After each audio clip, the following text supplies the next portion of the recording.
María Magdalena. El final prohibido que la Iglesia intentó borrar. Te dijeron todo sobre María Magdalena, y aún así, nunca te contaron la parte que lo cambia todo. Si su historia siempre te pareció confusa, suavizada o incompleta, no estás imaginando nada. Muchas personas creen en Dios, confían en Jesús, oran con sinceridad, y aún así sienten ansiedad, silencio y una inquietud que no desaparece. ¿Y si el problema nunca fue tu fe, sino la versión de la historia que recibiste? Quédate aquí, porque en los próximos segundos vas a entender por qué el final de María Magdalena fue tan incómodo, por qué intentaron borrarlo y por qué toca directamente lo que tú estás sintiendo hoy. La mujer que nunca pidió ser explicada. La historia de María Magdalena no comienza con un error moral ni con una corrección necesaria. Comienza con una presencia firme que nunca pidió permiso para existir. Ella no aparece confundida, ni desorientada, ni buscando aprobación. Está ahí porque sabe por qué está ahí. Y eso, dentro de cualquier estructura religiosa, siempre genera incomodidad. No porque desafíe con palabras, sino porque no necesita que nadie traduzca su experiencia con Dios. Su sola presencia ya comunica algo que no puede ser domesticado. A lo largo del tiempo, muchos intentaron explicarla como si su fe fuera incompleta, sin una interpretación externa. Cuando una figura espiritual no se deja reducir a una categoría cómoda, el sistema no siempre la elimina. Hace algo más sutil y más eficaz. La redefine, la suaviza, la envuelve en explicaciones que parecen piadosas, pero que en realidad diluyen su fuerza original. María Magdalena no fue silenciada de golpe. Fue comentada hasta perder nitidez. Y ese proceso es mucho más eficiente que el olvido, porque mantiene la figura, pero le quita autoridad. Ella no enseña desde un lugar oficial, ni construye poder a partir de títulos. Su autoridad nace de haber visto lo que otros no estaban preparados para ver y de haber permanecido cuando el miedo vació el lugar. No explica su fe con discursos largos porque no necesita justificarla. Su comprensión no depende de validaciones humanas. Y cuando alguien vive así su relación con Dios, se vuelve imposible de controlar sin distorsionar su historia. El problema nunca fue lo que María Magdalena hizo, sino lo que entendió sin intermediarios. En una tradición donde la interpretación suele estar reservada a unos pocos, una experiencia espiritual directa rompe el orden sin levantar la voz. No confronta de manera abierta, pero expone. No acusa, pero revela. Y por eso se vuelve peligrosa. No por rebeldía, sino por coherencia entre lo que vive y lo que reconoce como verdad. La coherencia espiritual siempre incomoda más que el error, porque no se puede corregir sin cambiar el sistema. Convertirla en símbolo de arrepentimiento extremo, en advertencia moral o en figura emocional, fue una forma de desplazar el foco. Se habló mucho de su pasado y poco de su claridad. Se insistió en su humanidad para neutralizar su madurez espiritual. Humanizar no siempre es dignificar. A veces es reducir. Cuando se exagera la fragilidad de alguien, se oculta su lucidez. Y con María Magdalena ocurrió exactamente eso. Se la volvió emocional para que dejara de ser peligrosa espiritualmente. Ella nunca pidió ser explicada porque no estaba confundida. No necesitaba que otros pusieran palabras donde ya había comprensión. Su fe no era caótica, era profunda. Y la profundidad incomoda más que la falla, porque la falla se corrige. Pero la claridad obliga a replantear estructuras enteras. Cuando alguien comprende antes de que otros estén listos, se convierte en un espejo incómodo que nadie quiere mirar demasiado tiempo. María Magdalena nos enfrenta a una pregunta que atraviesa siglos y llega hasta hoy. ¿Cuántas veces aceptamos versiones simplificadas de la fe para no lidiar con su profundidad real? ¿Cuántas voces fueron reinterpretadas no porque estuvieran equivocadas, sino porque iban un paso adelante? Su historia no acusa directamente, pero incomoda lo suficiente como para detenernos y revisar qué tipo de fe estamos dispuestos a escuchar y cuál preferimos domesticar. Ella no necesitó ser explicada porque no vivía una fe prestada. Vivía una experiencia directa, honesta, madura. Y eso revela algo inquietante para cualquier época, que Dios puede hablar antes de que las estructuras estén listas, que la verdad no siempre llega por los canales esperados y que, a veces, lo más peligroso no es una fe equivocada, sino una fe demasiado clara para ser controlada. Cuando la memoria se volvió amenaza. La memoria no siempre es inocente. Recordar puede ser un acto profundamente peligroso cuando aquello que se recuerda cuestiona el orden establecido. Con María Magdalena ocurrió algo particular. Su presencia no podía ser negada, pero su memoria comenzó a incomodar. No porque fuera falsa, sino porque era demasiado nítida. Ella no era un rumor ni una figura secundaria. Estaba ahí, en los momentos decisivos, cuando otros habían huido. Y eso hace que la memoria deje de ser un simple recuerdo para convertirse en una amenaza silenciosa. Con el paso del tiempo, recordar a María Magdalena tal como fue implicaba aceptar algo difícil, que la experiencia espiritual no siempre sigue jerarquías, que la comprensión profunda no siempre nace de cargos, títulos o posiciones oficiales. Su memoria mostraba una fe vivida desde la cercanía, desde la presencia, desde la fidelidad silenciosa. Y eso era peligroso, porque abría la puerta a una espiritualidad menos controlable y más directa. Cuando una memoria empieza a incomodar, no siempre se la elimina. A veces se la reorganiza, se seleccionan fragmentos, se resaltan unos aspectos y se ocultan otros. Con María Magdalena, la memoria fue desplazada de su claridad espiritual hacia una narrativa más manejable.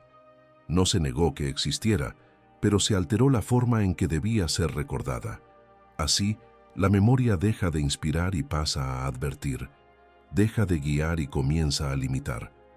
Recordar a María Magdalena como una mujer espiritualmente lúcida obligaba a replantear muchas certezas, porque su memoria mostraba que la fe auténtica puede florecer fuera de los márgenes previstos, que el encuentro con Dios no siempre respeta estructuras humanas, y cuando eso se acepta, el control se debilita. La memoria, entonces, deja de ser un acto pasivo y se convierte en una fuerza transformadora que no todos están dispuestos a permitir. Por eso, su recuerdo fue cuidadosamente trabajado, no para borrarlo, sino para neutralizarlo. Se insistió en otros rasgos, se amplificaron ciertos detalles, se repitieron interpretaciones, hasta que la memoria original quedó cubierta por capas de explicación. La historia seguía allí, pero su filo había sido limado, y una memoria sin filo ya no amenaza, solo ocupa espacio. Lo inquietante es que este proceso no pertenece solo al pasado. Cada vez que una experiencia espiritual auténtica desafía lo establecido, ocurre algo parecido. La memoria se vuelve incómoda, y lo incómodo necesita ser suavizado para que no despierte preguntas profundas. María Magdalena se convirtió en un ejemplo de cómo una memoria viva puede ser transformada en una imagen inofensiva sin necesidad de negarla. Sin embargo, la memoria verdadera nunca desaparece del todo. Permanece latente, esperando el momento en que alguien decida mirar más allá de las versiones repetidas. Y cuando eso sucede, la amenaza regresa, no como confrontación violenta, sino como una pregunta imposible de ignorar. ¿Por qué recordar a María Magdalena tal como fue resulta todavía incómodo hoy? Porque su memoria no solo habla de ella, habla de una fe que no se deja encerrar, de una espiritualidad que no necesita permiso para comprender, y cuando esa memoria vuelve a ocupar su lugar, obliga a revisar no solo la historia, sino también la forma en que vivimos y recordamos nuestra propia relación con Dios. El día en que su voz fue demasiado clara. Hubo un momento en el que la voz de María Magdalena dejó de ser solo presencia y se volvió claridad. No fue un grito ni una proclamación pública. Fue algo más inquietante. Fue la seguridad tranquila de quien ha comprendido antes que los demás. En la espiritualidad cristiana, la claridad sin miedo siempre provoca tensión, porque cuando alguien habla desde una convicción profunda, ya no puede ser fácilmente dirigido ni corregido. Ese día no está marcado por un discurso largo, ni por una escena dramática exagerada. Está marcado por una certeza. María Magdalena entiende algo que otros aún no logran asimilar. Y esa comprensión no nace del razonamiento teológico ni de una enseñanza formal. Nace del encuentro, de la cercanía, de haber permanecido cuando el miedo cerró muchas bocas. Su voz se vuelve clara no porque quiera imponerse, sino porque ya no necesita dudar. La claridad espiritual es peligrosa, porque expone las inseguridades ajenas sin señalar a nadie. Cuando alguien habla desde una experiencia vivida con Dios, deja al descubierto la fragilidad de las estructuras que dependen del control y de la mediación constante. María Magdalena no desafía con palabras duras. Su sola seguridad interior cuestiona más que cualquier acusación abierta. Ese fue el punto de quiebre. No se trataba de lo que decía, sino de cómo lo decía. No hablaba desde el miedo, ni desde la necesidad de convencer. Hablaba desde la certeza de quien ha visto y ha comprendido. Y cuando la fe deja de necesitar confirmación externa, se vuelve incómoda para quienes aún dependen de ella. La voz clara no busca seguidores, pero despierta preguntas, y las preguntas son siempre más peligrosas que las respuestas controladas. A partir de ese momento, su voz ya no podía circular libremente sin consecuencias. No porque fuera falsa, sino porque era demasiado precisa. La claridad no permite ambigüedad, y la ambigüedad suele ser el refugio de los sistemas que no quieren ser cuestionados. María Magdalena no entra en disputas, pero su forma de comprender deja poco espacio para reinterpretaciones convenientes. Por eso su voz comienza a ser desplazada. No se la calla de inmediato, pero se la rodea de explicaciones que diluyen su fuerza. Se intenta ubicarla en un lugar emocional, subjetivo, menos firme, porque una voz clara tiene autoridad, y la autoridad que no proviene de una estructura reconocida genera temor. No se sabía cómo responderle sin admitir que su comprensión era legítima. Lo más inquietante es que María Magdalena no intenta defender su voz, no lucha por imponerla. Sigue siendo coherente con lo que ha visto y entendido, y esa coherencia es lo que termina marcándola. Porque quien no necesita defenderse, tampoco necesita permiso. Su claridad no depende de la aprobación de otros, y eso deja al descubierto una verdad incómoda, que la fe auténtica no siempre se ajusta a los tiempos ni a las formas que otros esperan. Ese día, su voz fue demasiado clara para ser ignorada y demasiado auténtica para ser controlada. Y cuando eso ocurre, la historia comienza a cambiar de dirección, no porque ella lo decida, sino porque quienes escuchan ya no saben cómo manejar una claridad que no pidieron, pero que tampoco pueden desmentir. La transformación que no convenía contar.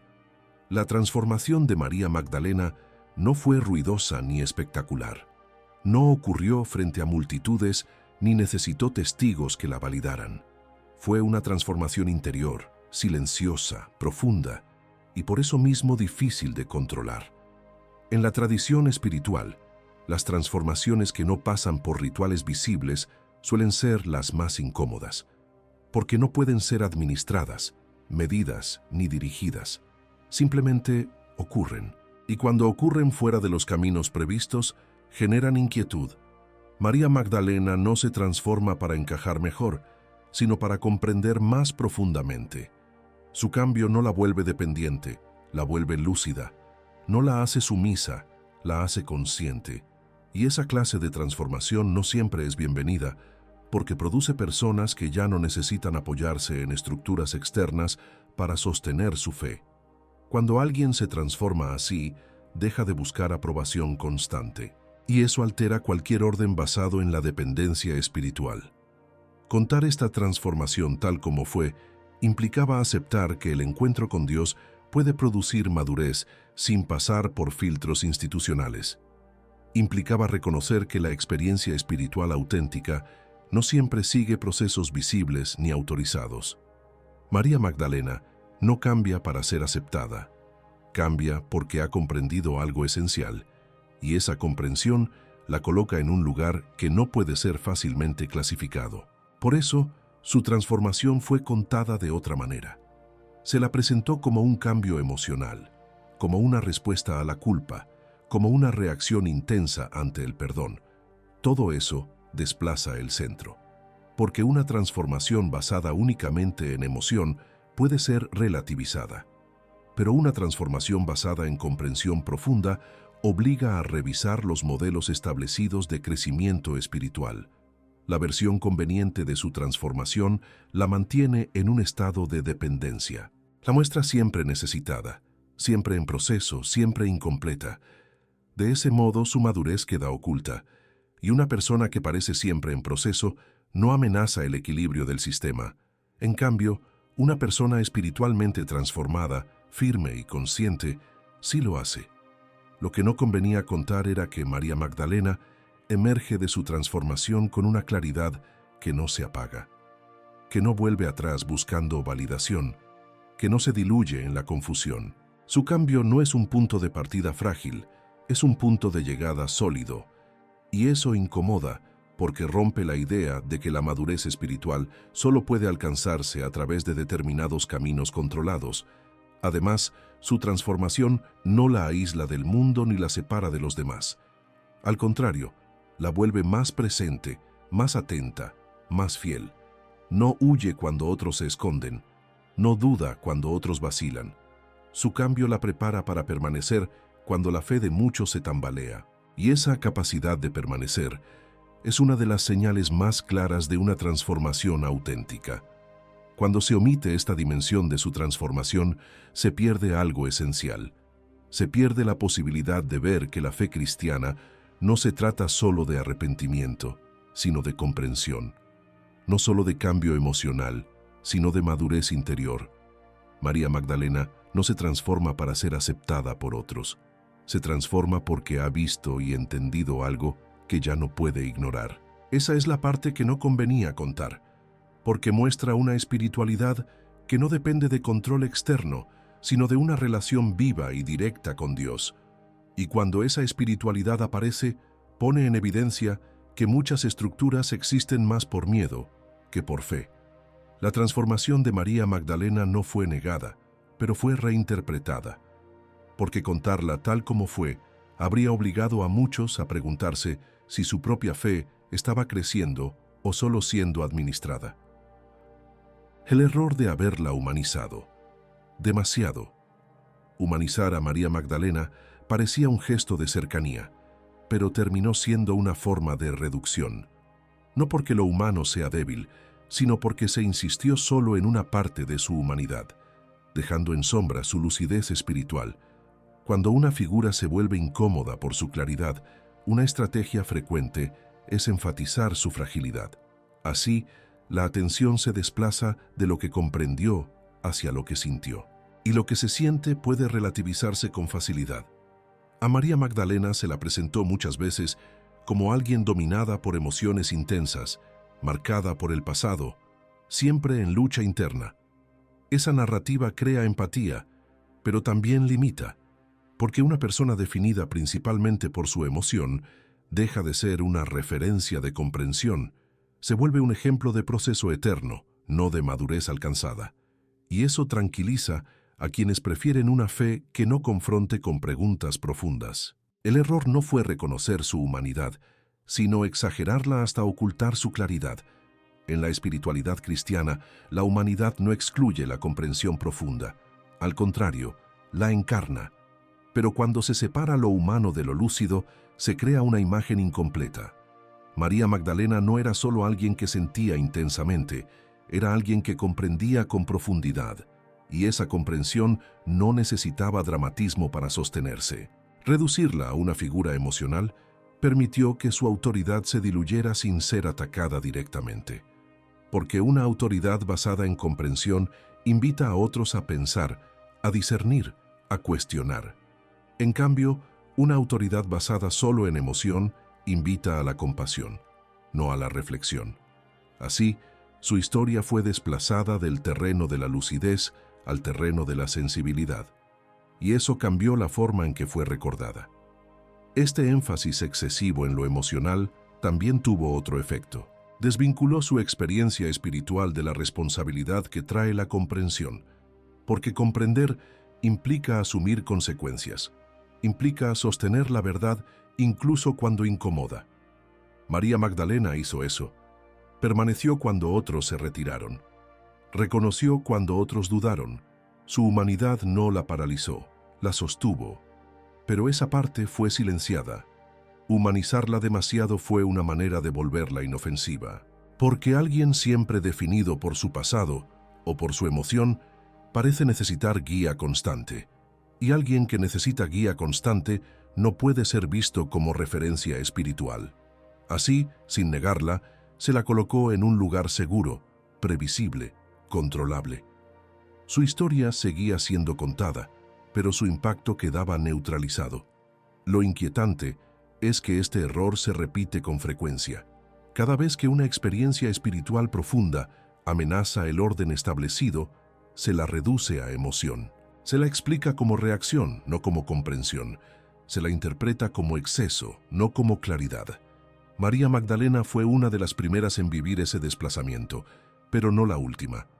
Cuando se recupera su historia con atención, aparece una humanidad distinta. No frágil, sino firme. No desbordada, sino consciente. Una humanidad que integra emoción y comprensión sin que una anule a la otra. Y esa integración es precisamente lo que incomoda, porque muestra que la fe madura no elimina la emoción, pero tampoco se deja gobernar por ella. Reconocer este error no busca corregir el pasado, sino iluminar el presente, porque aún hoy muchas voces claras son reducidas a emociones para evitar que se escuchen sus preguntas. María Magdalena nos recuerda que la humanidad plena no es un obstáculo para la fe profunda, es su lugar de expresión más auténtico, y cuando se acepta eso, su historia deja de ser cómoda y vuelve a ser transformadora. El precio de no necesitar intermediarios. María Magdalena representa algo que siempre tuvo un costo alto dentro de cualquier estructura religiosa, la experiencia espiritual que no depende de intermediarios. No porque rechace la comunidad, sino porque no necesita que alguien traduzca cada paso de su relación con Dios. Su fe no pasa primero por la validación ajena, pasa por la experiencia directa, por el encuentro, por la comprensión que nace del silencio y de la permanencia. Y eso, históricamente, ha sido visto como una amenaza. Cuando la fe de una persona no necesita ser constantemente explicada o autorizada, se vuelve difícil de encuadrar. María Magdalena no desafía abiertamente la autoridad, pero tampoco se apoya en ella para sostener lo que sabe. Su relación con Dios no está mediada por el miedo a equivocarse. Está guiada por una certeza interior que no busca imponerse, pero tampoco se esconde. Y esa autonomía espiritual tiene un precio, porque deja al descubierto la fragilidad de los sistemas que dependen del control. El problema de no necesitar intermediarios es que desarma jerarquías sin atacarlas. No cuestiona reglas de forma explícita, pero demuestra que la fe puede existir con plenitud, incluso fuera de ciertos marcos. María Magdalena no actúa como alguien que rechaza la tradición, sino como alguien que la atraviesa con una comprensión más profunda. Y cuando eso ocurre, surge una pregunta incómoda. Si ella puede comprender así, ¿por qué no otros? Esa pregunta es peligrosa, porque abre la posibilidad de una fe menos dependiente y más consciente, una fe donde la autoridad no se impone, sino que se reconoce. María Magdalena no necesita que nadie le diga cuándo creer, cuándo comprender o cuándo hablar. Y esa libertad interior no se concede fácilmente. Se conquista en el silencio, en la fidelidad, en la atención profunda a lo que se vive con Dios. El precio que paga por esta autonomía no es inmediato, pero es constante. Su figura comienza a ser desplazada hacia los márgenes del relato. No se la elimina, pero se la vuelve menos central. Se la recuerda, pero no se la propone como referencia de comprensión. Porque una persona que no necesita intermediarios inspira a otros a buscar esa misma libertad interior. Y no todos están dispuestos a aceptar las consecuencias de una fe así. En la espiritualidad cristiana, el intermediario tiene sentido cuando ayuda a crecer, no cuando sustituye la experiencia. María Magdalena muestra una fe donde el acompañamiento no anula la comprensión personal. Ella escucha, aprende, observa, pero también reconoce por sí misma. Y ese equilibrio rompe con la idea de una fe infantilizada que siempre necesita ser guiada desde afuera. No necesitar intermediarios no significa aislarse ni volverse autosuficiente. Significa asumir la responsabilidad de la propia experiencia espiritual. María Magdalena asume esa responsabilidad con serenidad. No se esconde detrás de otros, pero tampoco se coloca por encima. Simplemente camina con la certeza de quien ha encontrado algo verdadero y no necesita disfrazarlo. Ese es el precio real. Ser vista como alguien que no encaja del todo, que no puede ser completamente controlada ni completamente descartada.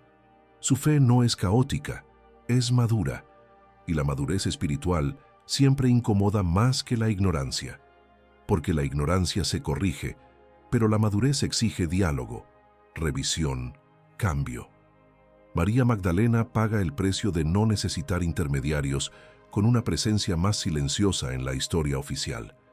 Pero su ejemplo permanece como una invitación inquietante, a preguntarnos si nuestra fe es vivida o solo administrada, si buscamos acompañamiento para crecer o para no asumir la responsabilidad de comprender. Y esa pregunta sigue siendo tan incómoda hoy como lo fue entonces. Lo que su ausencia nos enseña. La ausencia de María Magdalena no es un vacío accidental, es un silencio que habla. Cuando una figura tan presente en los momentos decisivos comienza a desaparecer del centro del relato, la pregunta no es dónde fue, sino por qué ya no se la necesita visible. Su ausencia enseña que el silencio también puede ser una estrategia. No siempre se calla negando. A veces se calla desplazando, dejando que la figura exista, pero sin influencia real. Su ausencia nos muestra cómo funciona el poder cuando se siente incómodo. No destruye lo que no puede negar, lo reubica. María Magdalena no desaparece de golpe, pero deja de ocupar el lugar que su comprensión merecía. El relato sigue avanzando sin ella, como si su presencia ya no fuera necesaria.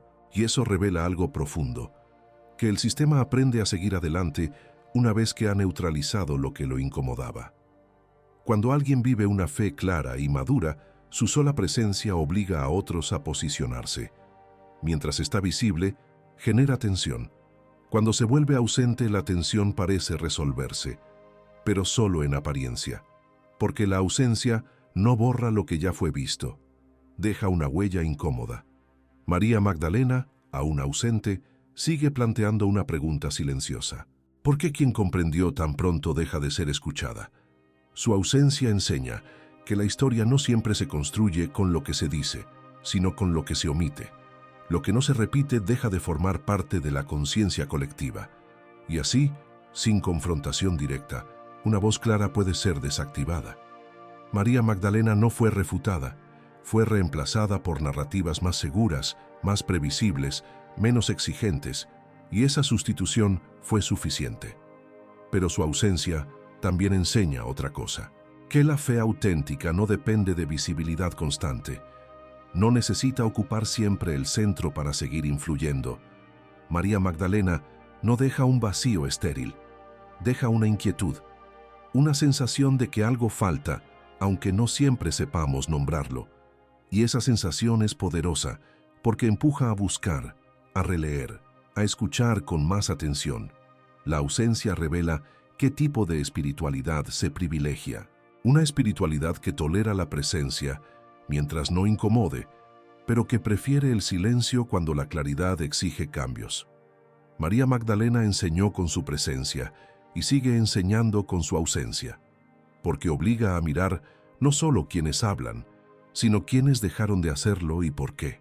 Además, su ausencia nos confronta con nuestras propias omisiones, con las voces que dejamos de escuchar porque nos resultan incómodas, con las preguntas que evitamos porque alteran nuestro equilibrio espiritual. María Magdalena no desaparece sola, es apartada por una lógica que sigue operando cada vez que se prioriza la comodidad sobre la verdad. Lo que su ausencia enseña es que la fe puede ser reducida sin ser negada. que la espiritualidad puede continuar funcionando aún después de haber apartado a quienes la vivieron con mayor claridad. Y eso debería inquietarnos, porque muestra que no basta con estar presentes en la historia. También importa cómo somos recordados y qué partes de nuestra experiencia se consideran dignas de ser transmitidas. María Magdalena, ausente del centro, sigue siendo un espejo. No acusa, pero revela. Nos invita a preguntarnos qué tipo de fe estamos dispuestos a sostener. Una que escucha solo las voces cómodas o una que se atreve a volver sobre los silencios. Su ausencia no es el final de su historia. Es una lección silenciosa que sigue esperando ser comprendida. El patrón, que se repitió en otras voces. La historia de María Magdalena no es un caso aislado. Es el inicio de un patrón que se repite cada vez que una voz clara aparece en un entorno que no está preparado para escucharla. Cuando alguien vive una experiencia espiritual profunda, coherente y madura, sin necesidad de validación constante, esa voz comienza a incomodar. No por lo que dice, sino por lo que revela. Y cuando eso ocurre, el mecanismo se activa casi siempre del mismo modo. Primero viene la reinterpretación. La voz ya no es escuchada por su contenido, sino por la emoción que supuestamente la mueve. Se dice que habla desde la sensibilidad, desde la herida, desde la fragilidad. No se niega su experiencia, pero se la coloca en un plano subjetivo, menos firme. Así, su mensaje pierde peso sin necesidad de ser contradicho. Esto mismo ocurrió con María Magdalena, y luego se replicó en muchas otras historias que siguieron caminos similares. Después llega la selección. Se rescatan ciertos aspectos de la vida de esa persona y se descartan otros. Se conserva lo que inspira sin incomodar. Se elimina lo que obliga a revisar estructuras. El patrón no busca borrar completamente, sino editar con cuidado. La voz sigue existiendo, pero ya no dice todo lo que decía antes. María Magdalena fue recordada, pero no plenamente escuchada. Y eso marcó un modelo que se repitió. Este patrón se reconoce porque siempre aparece cuando la fe deja de ser solo creencia y se convierte en comprensión. Cuando alguien entiende algo que otros aún no procesaron, se genera una tensión inevitable. La claridad expone la inmadurez ajena sin intención de hacerlo, y eso despierta defensas, no siempre conscientes, pero sí eficaces. Se empieza a desplazar la voz hacia los márgenes, se reduce su alcance, se la vuelve menos influyente. Lo más inquietante es que este patrón suele justificarse como protección. Se dice que es para evitar confusión, para mantener el orden, para cuidar a los demás. Pero en el fondo se trata de miedo. Miedo a que la experiencia directa con Dios deje de pasar por filtros conocidos. Miedo a que otros descubran que la fe puede vivirse con mayor libertad interior. María Magdalena encarnó ese temor, y muchas otras voces lo heredaron después. El patrón también revela algo sobre la fragilidad de ciertas estructuras.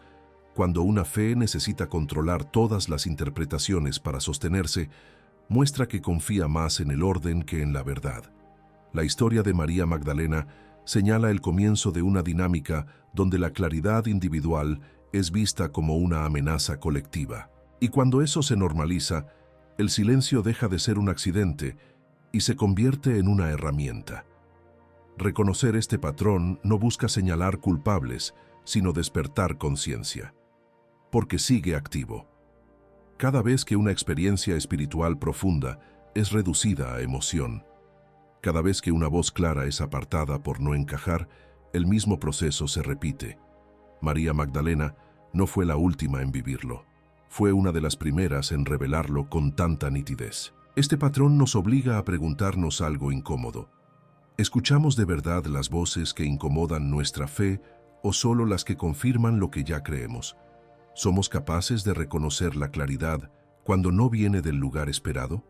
María Magdalena nos dejó esta pregunta abierta, y mientras no se responda, el patrón seguirá repitiéndose una y otra vez en nuevas voces que también serán suavizadas para no alterar el equilibrio. ¿Por qué su historia regresa justo ahora? La historia de María Magdalena no regresa por casualidad. Vuelve porque hay un cansancio profundo en muchas personas que aman a Dios, creen en Jesús, oran con sinceridad y aún así sienten un vacío difícil de explicar. No es falta de fe, es saturación de respuestas que ya no alcanzan. Cuando una época comienza a cuestionar las estructuras que antes daban seguridad, las historias silenciadas encuentran espacio para volver a ser escuchadas. Su historia regresa porque vivimos un tiempo de sobrecarga espiritual, mucha información, muchas interpretaciones, muchas voces diciendo cómo creer, cómo sentir, cómo orar. Y en medio de todo eso, crece una sensación de desconexión. María Magdalena aparece de nuevo porque representa una fe menos ruidosa y más enraizada. Una fe que no necesita explicarse todo el tiempo para sostenerse. Una fe que sabe permanecer incluso cuando el entorno se vuelve confuso. También regresa porque hoy se habla más del silencio después de la oración, del silencio que no siempre es ausencia de Dios, sino falta de traducción humana. María Magdalena convivió con ese silencio sin entrar en pánico. No huyó cuando las certezas de otros se derrumbaron. Su historia vuelve porque muchas personas hoy se reconocen en esa experiencia. Oran, creen, pero no sienten respuestas inmediatas. Y eso no las hace menos fieles, las vuelve más honestas. Su historia regresa porque estamos en un momento donde la autoridad impuesta pierde fuerza y la coherencia vivida gana peso. Las personas ya no se conforman solo con discursos, buscan vidas que encarnen lo que anuncian. María Magdalena no predica grandes mensajes, vive una fidelidad silenciosa que atraviesa el miedo y la confusión. En tiempos de desgaste espiritual, ese tipo de testimonio vuelve a ser atractivo. Además, su historia regresa porque hay una necesidad creciente de espiritualidad madura. No una fe infantilizada que necesita instrucciones constantes, sino una fe capaz de sostener preguntas sin perder el rumbo. María Magdalena no ofrece respuestas fáciles. Ofrece una presencia que no se desarma cuando las respuestas tardan, y eso conecta profundamente con una generación que ya no huye de la duda, pero tampoco quiere perder la fe. También hay algo más. Su historia vuelve porque muchas voces hoy están viviendo lo mismo que ella vivió. Personas que sienten que su experiencia con Dios no encaja del todo en los moldes que les ofrecieron. Personas que aman la fe, pero se sienten incómodas con ciertas simplificaciones. María Magdalena se convierte entonces en un espejo, no para provocar ruptura, sino para legitimar una búsqueda más profunda. Su regreso no es una moda ni una reacción cultural, es una señal espiritual. Cuando una comunidad comienza a madurar, deja de temer las historias complejas, empieza a buscarlas. María Magdalena vuelve porque su historia no es cómoda, pero es verdadera. Y la verdad siempre encuentra el momento adecuado para reaparecer, cuando el corazón está listo para escucharla sin defensas. Por eso su historia resuena ahora con tanta fuerza, no porque el pasado haya cambiado, sino porque el presente está haciendo nuevas preguntas. Y esas preguntas no encuentran respuesta en versiones suavizadas de la fe. Encuentran eco en una mujer que creyó, permaneció y comprendió sin necesidad de ser explicada. María Magdalena vuelve porque hay quienes hoy necesitan una fe que no huya del silencio, sino que aprenda a habitarlo con confianza. El final que nadie pudo cancelar. El final de María Magdalena no es un cierre impuesto por la historia, ni una conclusión escrita por quienes intentaron reducir su voz. Es un final que no se pudo cancelar porque no dependía de reconocimiento, de poder ni de permanencia visible. Su historia no termina cuando deja de ser nombrada con frecuencia.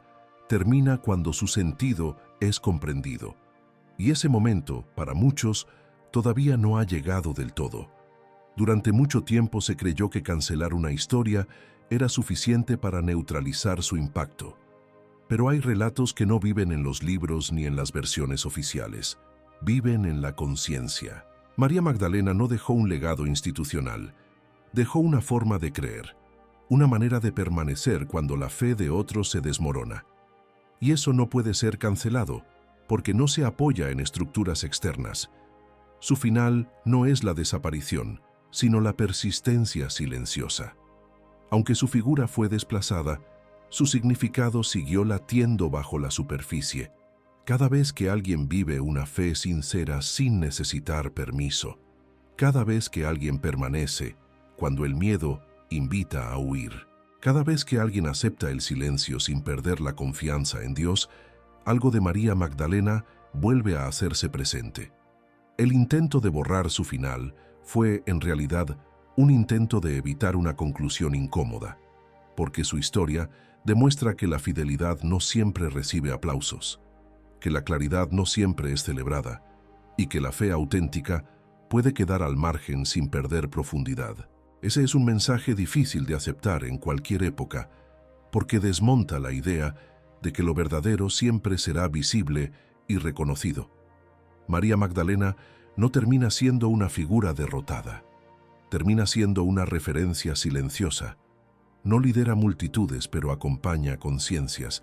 No ocupa el centro, pero sigue iluminando los márgenes. Su final no es trágico ni glorioso según los parámetros humanos. Es profundamente cristiano. Es el final de alguien que comprendió que la verdad no necesita imponerse para seguir siendo verdad. Este final también interpela a quien escucha hoy, porque obliga a preguntarse qué tipo de final estamos buscando para nuestra propia fe. Uno que sea reconocido, validado, celebrado, o uno que sea fiel, coherente, enraizado, incluso cuando nadie lo aplaude. María Magdalena nos muestra que la segunda opción es más exigente, pero también más libre. Nadie pudo cancelar su final porque no estaba escrito para ser controlado. Su historia no concluye con una ausencia, sino con una herencia invisible, una herencia que no se transmite con palabras, sino con actitudes. Permanecer, escuchar, confiar, comprender sin imponer, creer sin huir del silencio. Eso fue lo que quedó, y eso sigue incomodando, porque sigue siendo posible. El final que intentaron borrar no era un dato histórico, era una forma de vivir la fe. Y mientras haya personas que busquen a Dios con honestidad, sin necesidad de versiones cómodas, ese final seguirá vivo. María Magdalena no fue cancelada porque su historia no dependía de ser contada por otros, dependía de ser reconocida por quienes están dispuestos a mirar más allá de lo que se repitió durante siglos. Ese es su verdadero final, no uno que se cierra, sino uno que se activa cada vez que alguien decide vivir una fe más profunda que explicada, más consciente que administrada, más fiel que visible. Y mientras eso ocurra, María Magdalena seguirá estando donde siempre estuvo. No en el centro del poder, sino en el corazón de una espiritualidad que nadie logró silenciar.